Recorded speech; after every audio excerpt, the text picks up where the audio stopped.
জুলাই ভরে দেবো এইভাবে গালি দিয়ে দিলে আমাদের মারছে। আমার যদি আমি যদি প্যান্ট খুলে আমার দেখতে পাবো আমার সব লাল।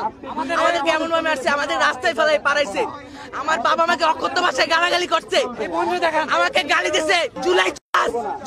জুলাই ভরে দেবো এইভাবে গালি দিয়ে দিলে আমাদের মারছে। আমরা কিছু প্রমাণ দেখাতে চেয়েছিলাম যে ওরা কোনো প্রমাণ দেখাতে পারছে না আমরা কি কারণে বহিষ্কার হয়েছে। মেইলে বলেছে বিসিকে অবৈধ কারণে বহিষ্কার হয়েছে। আবার আমাদের যখন ডেকে নিয়ে আসছে তখন বলছে যে আমরা নাকি বলে ফেসবুকে কথা বলার কারণে বহিষ্কার হয়েছি। যদি আপনার কাছে এটা সন্দেহ হয়, ওরাই এই নোটিশটা দিয়েছে, দেখায় রাখি। ওরা আমাদেরকে বলছে ফেসবুকে লেখার কারণে বহিষ্কার হয়েছে। এই প্রমাণগুলো দেখাতে যাচ্ছিলাম, ওই মুহূর্তে আমাদের পুলিশ হামলা করে। আরো প্রমাণ লাগবে, এখানে লেখা আছে যদি আমরা কোনো অন্যায় কাজ করি ফার্স্ট টাইম ক্লাস টেস্ট থেকে বহিষ্কার করবে। ওরা আমি কখনো বহিষ্কার হয়নি, অন্যায় কাজও করি নাই। ওরা সরাসরি আমাদেরকে পার্মানেন্টলি বহিষ্কার করে দেয়। ওরাই আমাদেরকে রুল শিখাচ্ছে, আবার ওরাই আমাদেরকে বহিষ্কার করছে। কিভাবে ওরা বহিষ্কার করলো?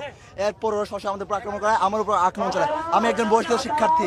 ওরা চাচ্ছে যে আবার আওয়ামী লীগকে এখানে পুনর্বাসন করতে, যেটা ওরা চেষ্টা করেছিল। আপনার গত 8 মাসের তথ্য বাছাই করুন, দেখবে যে এখানে অনেকবার আওয়ামী লীগের পুনর্বাসন করার চেষ্টা করেছে। আমরা এর বিচার নিয়ে ছাড়বো, সারা বাংলাদেশ সবাই নামেন ইনশাল্লাহ। ইনকিলাব জিন্দাবাদ।